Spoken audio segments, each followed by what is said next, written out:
اعوذ باللہ من الشیطان الرجیم، بسم اللہ الرحمن الرحیم۔ انجینئر اویس درانی قرآن لیکچر کے سلسلے میں آج ہمارے ایک دوست ہیں یو ایس اے میں، انہوں نے جو ہے تو کہا ہے کہ بھائی آپ یہ عورت اور قرآن کے بارے میں بتائیں کہ قرآن جو ہے تو عورت کے بارے میں کیا کہتا ہے، ٹھیک ہے؟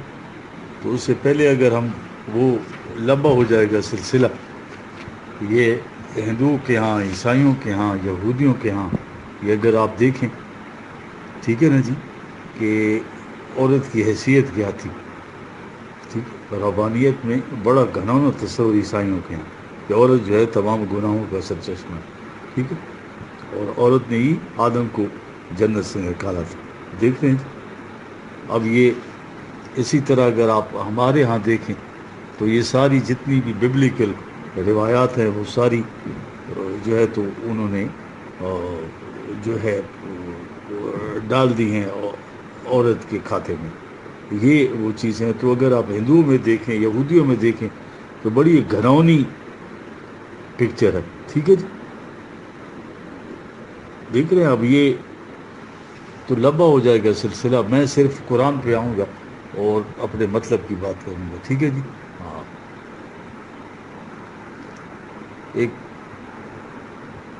ایک مسلمان کے لیے عورت کا صحیح مقام جو ہے متعین کرنے کا معیار نہ تو یہ قوانین معاشرت ہیں نہ کچھ اور، صرف ایک ہی معیار ہے اور وہ ہے اللہ کی کتاب، ٹھیک ہے، جس پہ ہم ایمان لاتے ہیں۔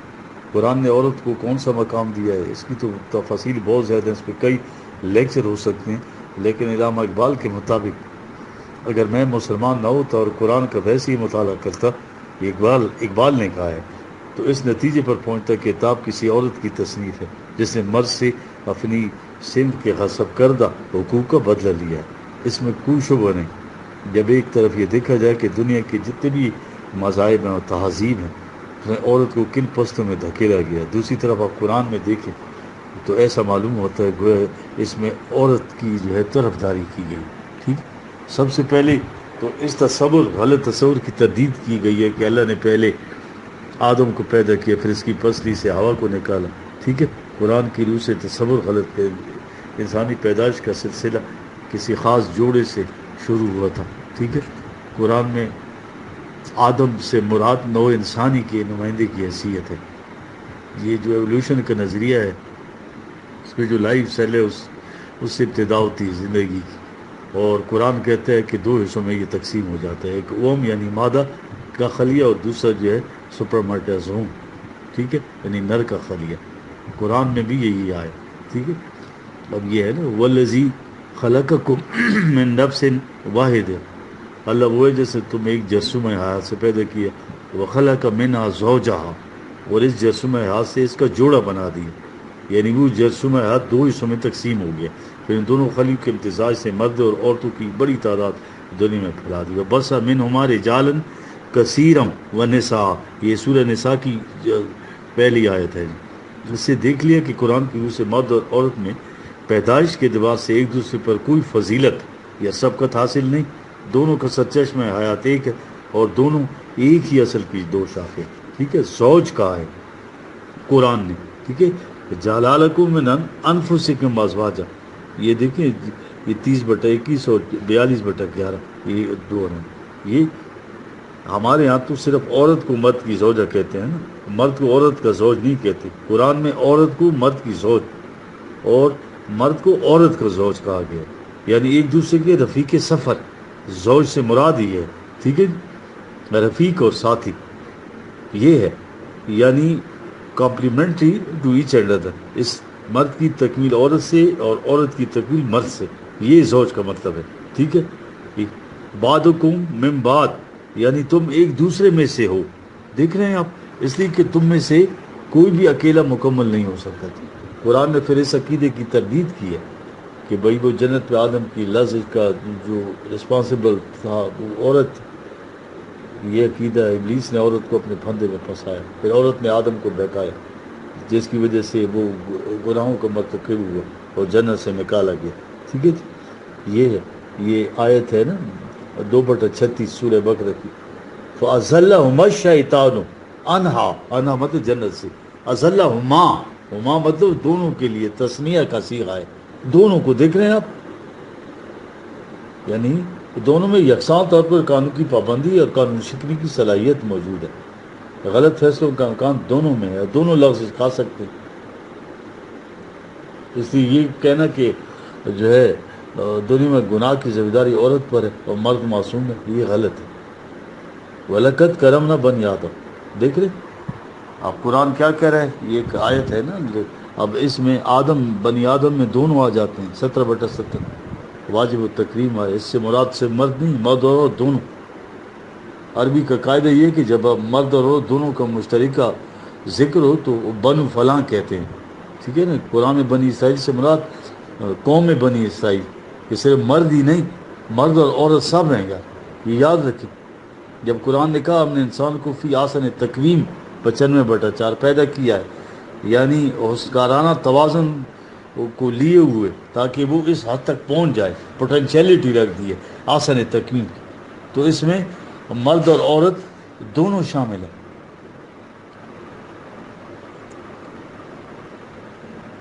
قرآن کا جو مقصد ہے نا اس کی تعلیم کا، کہ الانسان کی صلاحیتوں کی، کہ انسان کی صلاحیتوں کی جو نشو و نما ہے اس میں توازن پیدا کیا جائے، یعنی صحیح وزن، جتنا جس چیز کو ہونا چاہیے اس کا ٹھیک اتنا ہی ہو، ٹھیک ہے۔ یہ ہے اس معاشرے میں توازن پیدا، جس میں ایک انسان دوسرے انسان سے واسطہ پڑتا ہے، ٹھیک ہے۔ انسان اور کائنات کی قوتوں میں توازن جو ہے سارا مقصد قرآن کا جو ہے انسانی یہ توازن اسٹیبلش کرنا ہے۔ تو کیا یہ توازن جو ہے تو اس صورت میں ممکن ہے کہ ایک تنہا مردوں یا عورتوں کے ذریعے سے پیدا ہو، ایک صنف سے پیدا کیا جائے؟ الانسانوں دا مین کے آدھے سے کوئی اکثر نظر انداز کر کے انسانیت میں توازن پیدا ہو سکتا ہے۔ انسانی زندگی میں جتنی بھی ان ایکویلٹیز ہیں ان کی بنیاد یہ ہے کہ انسان نے اپنے آدھے حصے کو جو ہے تو نیگلیکٹ کیا ہوا ہے، اس سے کیا توازن نصیب ہو سکتا ہے؟ اور اس کی حماقت تو اس سے بھی آگے بڑھتی، یعنی جس آدھے حصے اس نئے انسان کو اس نے بس مرد کو ہی سمجھ رکھا ہے، اس میں بھی اس کا طبقاتی تقسیم کہ 99% حصے کو انسان کی جو ہے وہ سب سے الگ کر رکھا اور انسان تصور کر رکھا، ٹھیک ہے۔ یہ چیز ہے جو قرآن بتا رہا ہے۔ اصل میں بات یہ ہے کہ قرآن جو نقشہ کھینچ رہا ہے تو وہ کہتا ہے کہ یہ کائنات میں دیکھو ہر جگہ جو ہے تقسیم کار کا اصول ہے۔ سورج کا کام حرارت، پانی کا کام ٹھنڈک اور نمی دینا، ہوا اپنی خصوصیت رکھتی اور مٹی کی خصوصیات الگ الگ ہے، بیج کی نشو سب مختلف اور متفرق قوتوں کے امتزاج سے ہوتی ہے۔ اس امتزاج میں ہر وقت قوت کا اپنا اپنا حصہ ہے، اپنا اپنا فریضہ۔ اب اس تقسیم کار میں کسی ایک قوت کو دوسری قوت پر کوئی فضیلت حاصل نہیں۔ آگ کو پانی پر اس لیے فضیلت حاصل نہیں کہ وہ حرارت پہنچاتی ہے اور پانی ٹھنڈک، نہیں پانی کو آگ پر اس وجہ سے کہ کوئی فوقیت ہے کہ وہ ٹھنڈک پہنچاتا ہے۔ آگ، حرارت، پانی اور آگ کی الگ الگ خصوصیات ہیں۔ نظام کائنات میں توازن رکھنے کے لیے ان دونوں کی ضرورت ہے اور اپنا اپنا مقام ہے ان کا، ان کے باہمی امتزاج سے یہ زوج اسی کو کہتے ہیں۔ یہ سن لیجئے کہ جو کمی ایک عنصر میں ہے وہ دوسرا عنصر پورا کر دے، یعنی بیج کی نشو و نما کے لیے حرارت کے علاوہ ٹھنڈک کی بھی ضرورت ہے۔ چونکہ سورج کی کرنوں میں اس کی کمی تھی اس لیے پانی نے اسے پورا کر دی، اس طرح پانی میں حرارت کی کمی تھی، اس کمی کو سورج نے پورا کر دی۔ لہٰذا ان دونوں کی رفاقت سے مقصود یہ ہے کہ ایک کی کمی دوسرے کے تعاون سے پوری ہو جائے، یہ ہے ان کا صحیح مقام۔ لیکن اگر ان میں سے مثلا حرارت ہی سمجھ لی کہ میں پانی سے افضل ہوں کیونکہ میں وہ کام کر سکتی ہوں جو پانی نہیں کر سکتی، تو یہ ہے وہ جو غلطی بہت بڑی۔ جو کچھ خارجی کائنات میں ہو رہا ہے وہی کچھ انسانی معاشرے میں مقصود ہے قرآن کا۔ یہاں بھی تقسیم عمل کا اصول کار فرمائے۔ انسانی دنیا میں مرد اور عورت دو ہی مختلف عناصر ہیں، ان میں بہت سی چیزیں کامن ہیں، ان کی خصوصیات ایسی ہیں جو ایک میں ہیں دوسرے میں نہیں ہیں۔ قانون کائنات کے مطابق یہاں بھی یہ خصوصیات کی کمی دوسرے کی رفاقت سے پوری ہو جاتی ہے۔ یہ ہے زوج۔ اس اعتبار سے ایک صنف کو دوسری صنف پر فضیلت حاصل ہے۔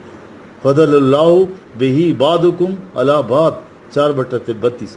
یعنی اگر ایک خصوصیت کے اعتبار سے مردوں کو عورتوں پر فضیلت ہے تو دوسری خصوصیت کے لحاظ سے عورتوں کو مردوں پر فوقیت ہے.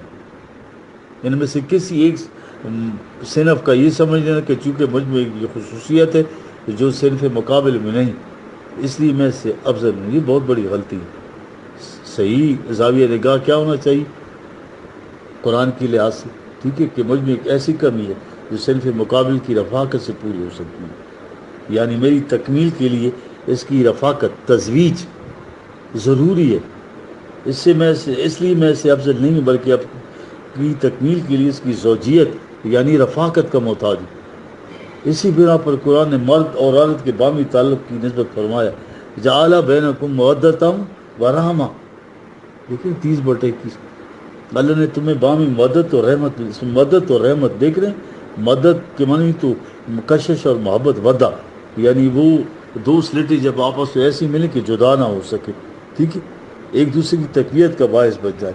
اس بنا پر کسی شے کی صلاحیتوں کے کامل جو مظاہرہ ہوتا ہے اس کو مودہ کہتے ہیں.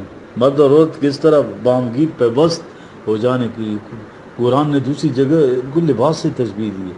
ہن لباس لکم وانتم لباس لہن، یہ سورہ بقرہ کی 187 غالباً آیت ہے. تم ایک دوسرے کے لیے جو بمنزل لباس کی ہو جس کا بدن کے ساتھ پورا اختلاط ہے. لیکن دوسرا رحمت ہے، جعل لکم بینکم مودۃ و رحمہ، یعنی مرد اور عورت کیجئے کہ باہمی رفاقت سے ایک دوسرے کی صلاحیتیں رشمما پاتی ہیں اور توازن پیدا ہو جاتا ہے. لہٰذا مرد کا یہ سمجھنا کہ میں عورت سے افضل ہوں ایک غصہ، یہ سیلف ڈیسیپشن ہے جس کا یہ قانون کائنات کی میزان میں کوئی وزن نہیں. دیکھیں عورت کی منفرد خصوصیات کیا ہیں، حالانکہ دونوں میں جو ہے بیشتر انسانی خصوصیات جو ہے کامن ہے، مثلا عقل اور بصیرت، ہاں جن میں ان کی خصوصیات مشترک، دونوں دوش بدوش چلیں. لیکن اس تقسیم عمل کی روح سے جس اوپر ذکر، عورت کو بایولوجیکلی ایسا بنایا گیا کہ اس میں بچے کی تولید و پرورش کے لیے ایسی خصوصیات ہیں جن سے مرد محروم ہے. عورت کی خصوصیات معاشرے کی ایک بنیادی ضرورت ہے، مرد کی بہت بڑی کمی کو پورا کرتی ہے. اسی اعتبار سے عورت کا درجہ مرد سے فائق ہے. بچے کی تربیت ماں کی گود میں ہوتی ہے. جس قسم کی تربیت ہوگی اس قسم کا بچہ اور اس قسم کی قوم بنے گی. یہی وجہ ہے کہ عربی زبان میں دیکھیں قرآن میں قوم کے لیے امت کا لفظ ہے. امت کا مادہ دیکھیں روٹ امن، جس کے معنی ماں. لہٰذا قرآن کی روح سے امت قوم کی تخلیق اور تشکیل کی جو ذمہ داری ہیں یہ ہے عورت کی وہ خصوصیت جس سے مرد محروم ہے. اس اعتبار سے عورت کتنی بڑی ذمہ داریوں کی حامل اور کتنے عظیم مقام کی مالک ہے. لیکن اس ذمہ داریوں سے عہدہ برآ ہونے میں عورت کی زندگی کا بیشتر حصہ صرف ہو جاتا ہے. اس دوران میں وہ فزیکلی اس قابل نہیں ہوتی کہ زندگی کے دیگر شعبوں میں محنت و مشقت کرے، حصہ لے. اس سے معاشرے میں کمی واقع ہو جاتی ہے. اس کمی کو مرد پورا کرتا ہے، وہ اپنا پورا وقت وسائل پرورش بڑھانے میں صرف کرتا ہے. اسی کو اکتساب رزق کہتے ہیں. ظاہر ہے ہر چیز مرد کے لیے عورت پر افضلیت کا موجب نہیں ہو سکتی. عورت اس کی ایک کمی کو پورا کرتی ہے اور یہ اس کی دوسری کمی کو پورا کرتا ہے. یوں سمجھو عورت ایک طرح سے معاشرے میں اضافے کا موجب بنتی ہے، مرد دوسری طرح سے. ایک کو ایک جہت سے افضلیت حاصل ہوتی ہے، دوسرے کو دوسری جہت سے. یہ ہے فضل اللہ بعضهم علی بعض کا مطلب. اللہ نے ایک دوسرے پر مختلف خصوصیات کی روح سے افضلیت دی ہے. بعضهم علی بعض، قرآن کہتے ہیں یہ تمہارے خود ساختہ تصورات ہیں جن کی روح سے کہتے ہیں کہ مرد کماتا ہے اس کی کمائی عورتوں پر صرف ہوتی ہے، اس لیے مرد کو عورت پر افضلیت حاصل. یہ خود ساختہ معیار فضیلت کو اس حد تک کھینچ کر لے گئے کہ عورت کے دل میں رہ کر سوال اٹھتا ہے کہ میں عورت کیوں بن گئی، مرد کیوں نہ بن.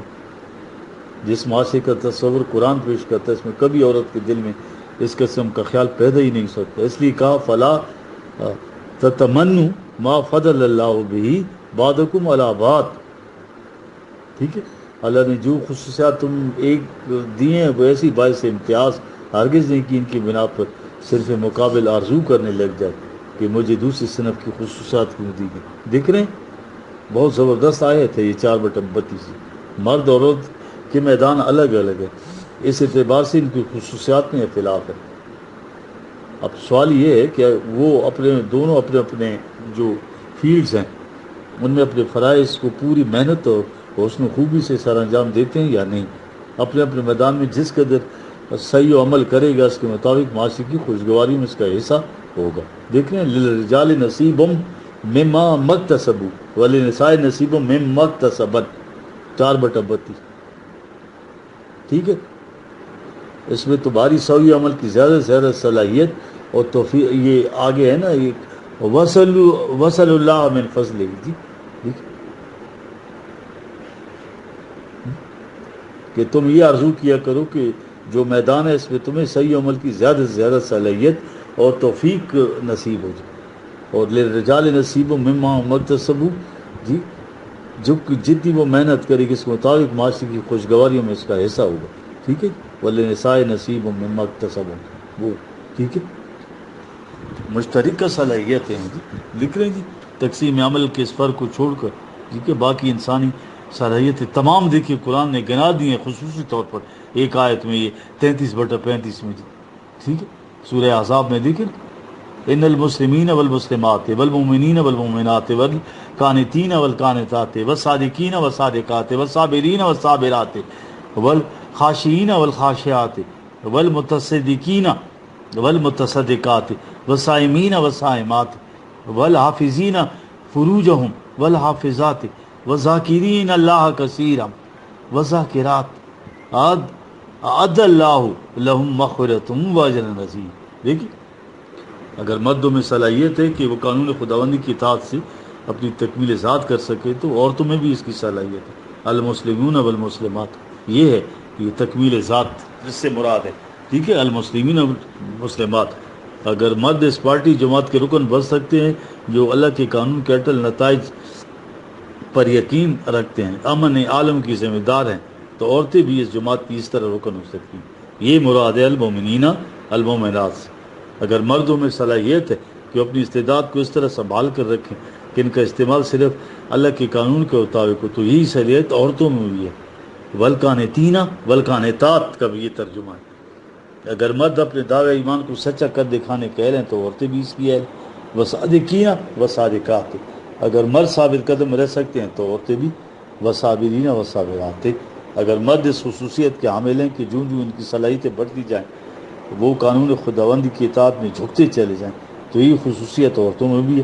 والخاشعین والخاشعات یہ مطلب ہے اس کا.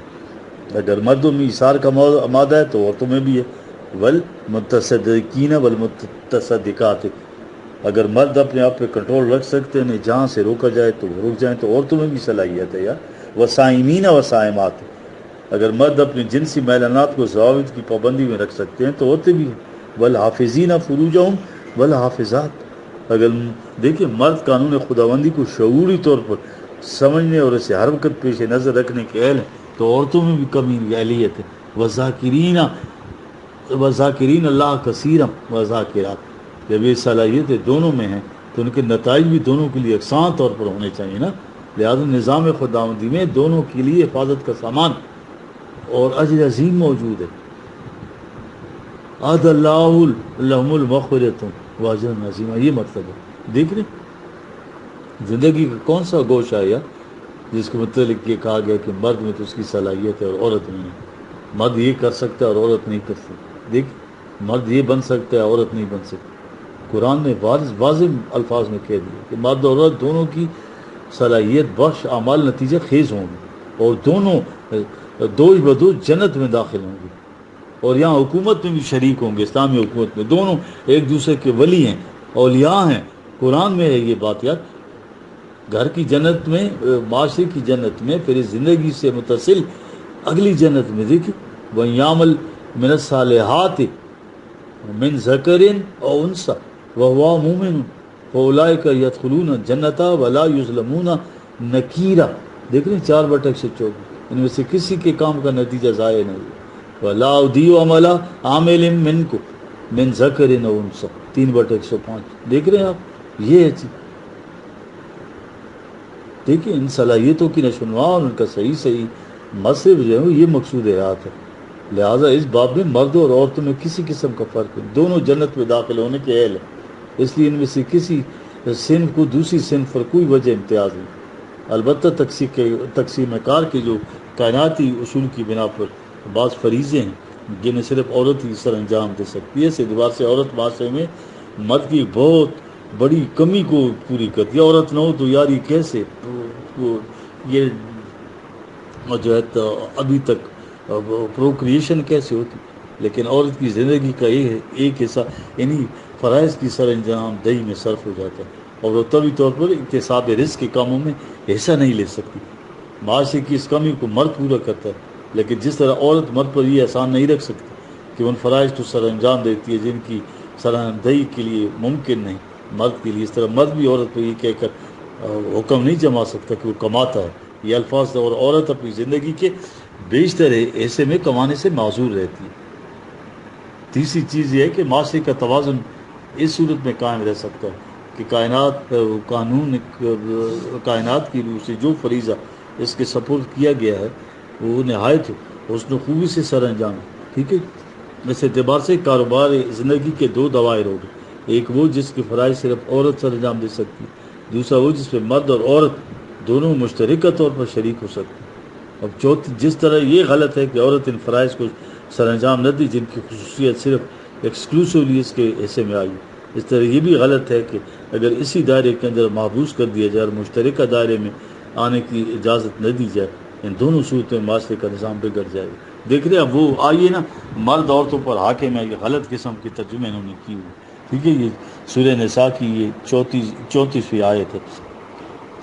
الرجال قوامون علی النساء بما فضل اللہ بعضهم علی بعض بما انفقوا من اموالهم فالصالحات قانتات حافظات للغیب بما حافظ اللہ۔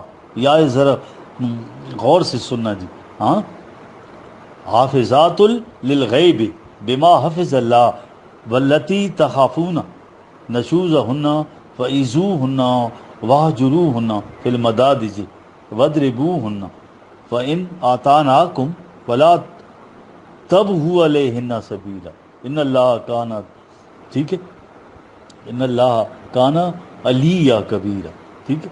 اب اس کی جو ہے تو ترجمے تو دیکھیں کہ جو مرد حاکم ہے عورتوں کے اوپر، اس کے بزرگی وہی اللہ نے بعض ان کے اور بعض کے اوپر یہ سب اس لیے کہ خرچ کرتے ہیں اپنے مالوں کو، بس نیک بخت عورتیں فرمانبردار ہیں، نگہبانی کرنے والی، ہاں، بیچ غائب کے ساتھ محافظ اللہ کی۔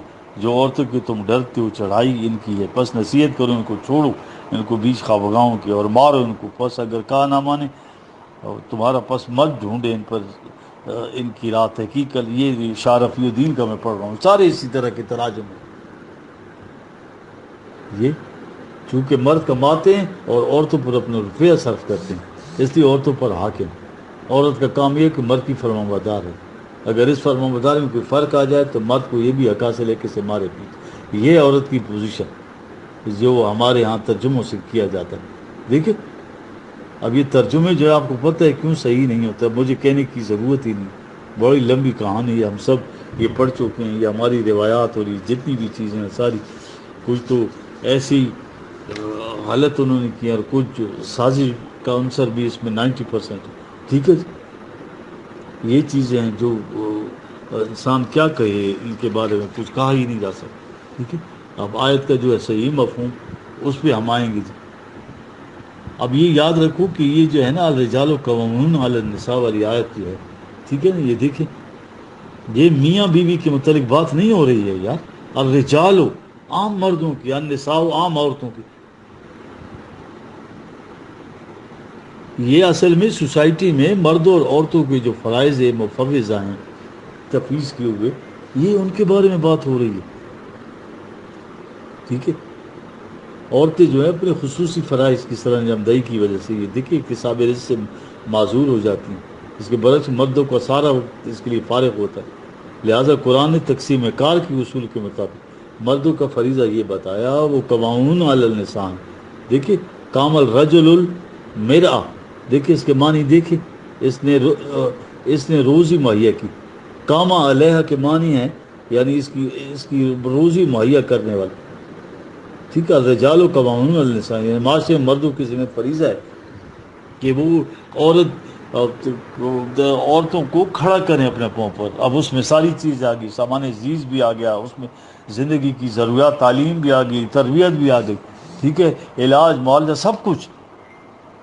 قوام کا یہ مطلب ہے جی, اس لیے کہ بما فضل اللہ بعضهم علی بعض, یہ آگے قرآن نے اس کی واضح فٹ بتائی ہے, حکمت بتائی, تقسیم کار کی اصول کی بنا پر ایک قسم کی استعداد مردوں کو زیادہ دی گئی, دوسری عورتوں کو. چونکہ مردوں کا سارا وقت اکتساب رزق کے لیے ہوتا ہے اور عورتیں اس سے معذور ہیں, اس لیے مردوں کا کمائے ہوئے رزق عورتوں کی ضروریات کی کفالت کرے گا. بما انفقوا من اموالہم, اس سے عورتوں کی ضروریات زندگی پوری ہوتی جائیں گی اور ان کی صلاحیتیں نشو و نما پاتی جائیں گی. فصالحات, ٹھیک ہے, یہ ہے, اور انہیں فراغت نصیب ہوگی کہ وہ اپنی صلاحیتوں کو اس مقصد پر بنائیں جس لیے خاص پیدا کی گئی ہیں. کانتات سے یہ مراد ہے, ٹھیک ہے جی, یعنی یہ کنیت اس مشکیزے کو کہتے ہیں جس میں پانی بھرنے کے بعد اچھی طرح سے بند کر دیا جائے اور اپنا پانی محفوظ رکھے, راستے میں کہیں نہ گرائے, جہاں ضرورت ہو وہاں منہ کھول دے. اگر عورتوں کو اکتساب رزق کرنا پڑے تو جس مقصد کے لیے صلاحیت دی گئی ہے تو پورا نہیں ہوگا, ٹھیک ہے. اس کے بعد دو لفظوں میں اس نقطے کو اور بھی واضح کر دیا. دیکھیے, حفاظت للغیب بما حفظ اللہ.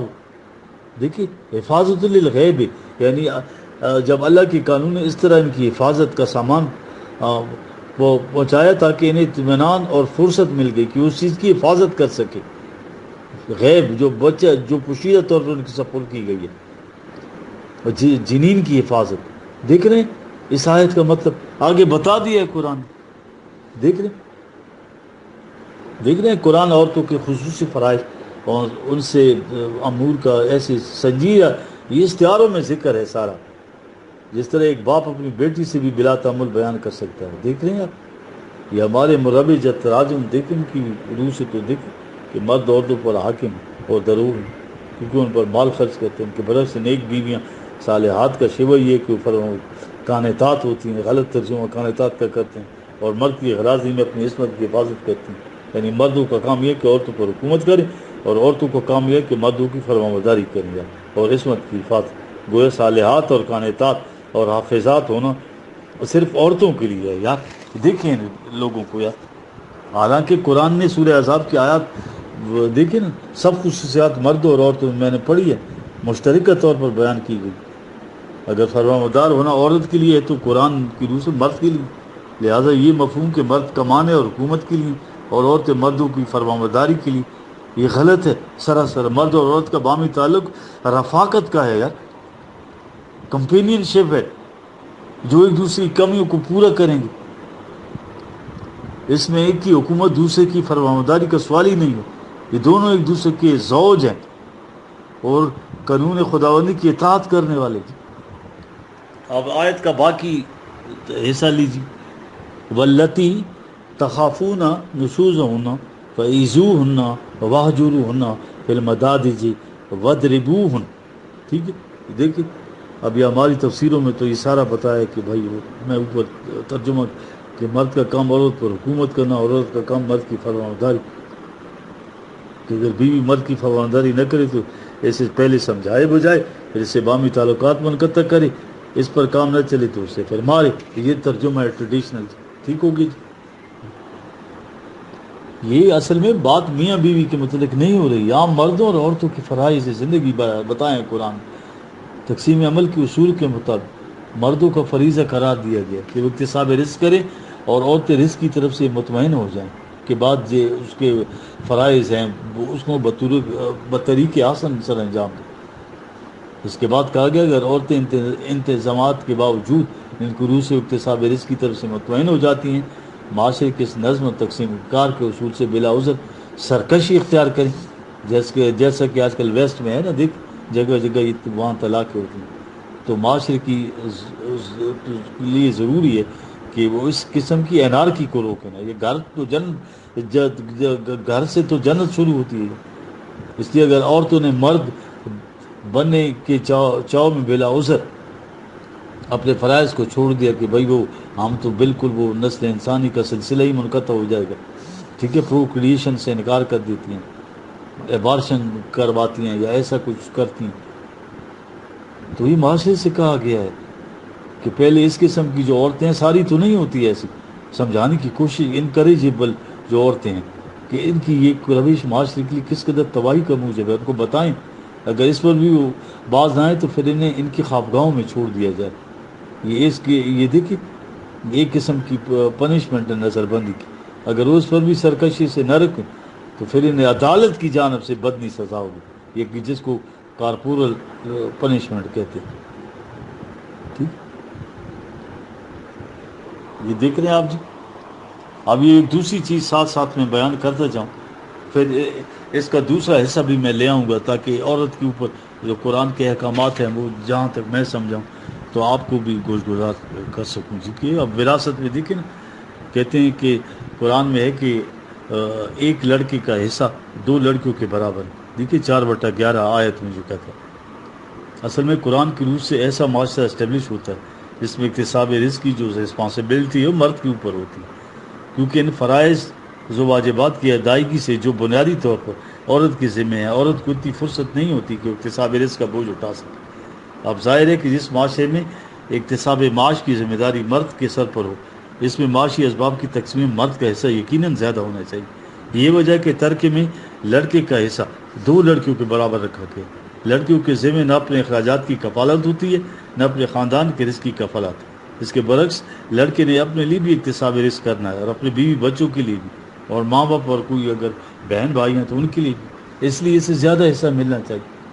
لیکن اگر حالات ایسے پیدا ہو جائیں کہ مرد اپنے اس فریضے کو نظر انداز کر رہے ہیں اور لڑکیوں کے متعلق اندیشہ ہو کہ وہ قسم پرسی کی حالت میں رہ جائے گی، تو قرآن نے وہ جو مرنے والا ہے متوفی، اس کو پورا حق دیا ہے کہ اپنے ترکے کی تقسیم جو ہے اقتضاء حالات کے مطابق جس طرح جی چاہے کر جائے۔ وصیت میں قرآن کے مقرر کیے ہوئے حصے اس صورت میں عمل میں آتے ہیں جب یہ بلا وصیت مر جائے، یہ متوفی جو، یا اس کی وصیت پورے ترکے کو محیط نہ ہوتی۔ قرآن میں موجود ہے یہ صراحت۔ دیکھا کہ لڑکی کا حصہ کم مقرر کرنے سے نہ تو اس کے حقوق میں کمی آ جاتی ہے اور نئی معاشرے میں اس کا مقام مرد سے نیچے چلا جاتا ہے۔ دیکھ رہے ہیں آپ لوگ۔ اب عورتوں کی گواہی پہ آ جائیے، ٹھیک ہے نا، یہ بھی ایک کہانی بنائی ہوئی آدھی گواہی۔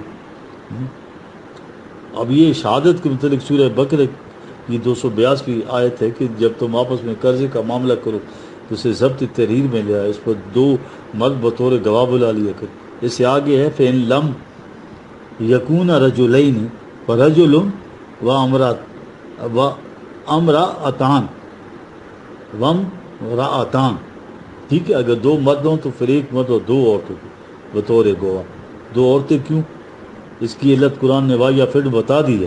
دیکھیں جہاں کہا کس لیے، ان تدل احدہما فتذکر احداہما الاخری، ٹھیک ہے، دیکھ رہے، تدل کا مطلب یہ غلط کرتے، بھول جانا کہتے ہیں، حالانکہ اس کا مطلب جو ہے تو بات کا مبہم خیر واضح ہو جانا، ذہن میں الجھاؤ کنفیوز ہو جانا، ٹھیک ہے، یہ ہے اس کا مطلب۔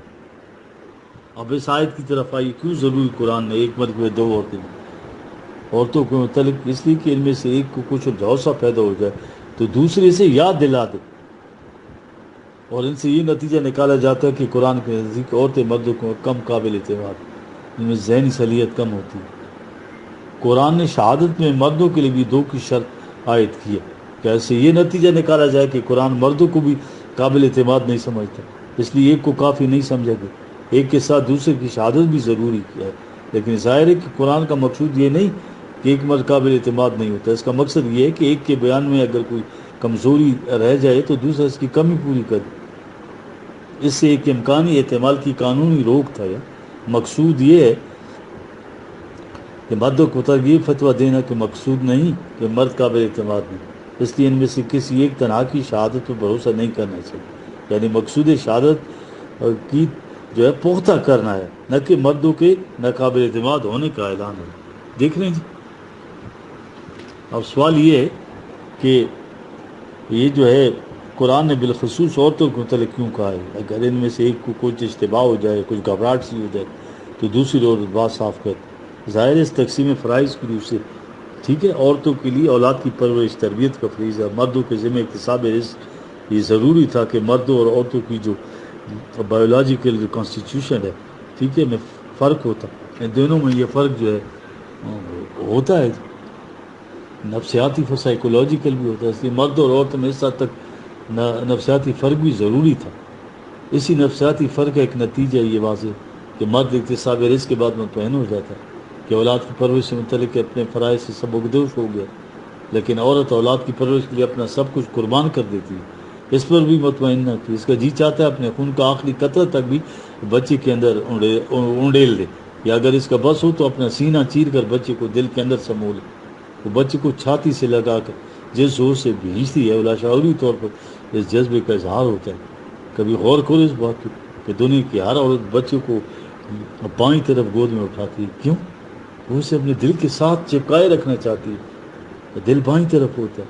مرد اور عورتوں کی یہ جو طبی ساخت ہے اور نفسیاتی اختلاف کے اثرات یا نتائج کیا ہوتے ہیں، ان کے متعلق دیکھ رہے ہیں، تحقیقات آ گئی ہیں دنیا میں، زبردست قسم کی ڈسکلوجر آ گئی، دیکھ رہے ہیں۔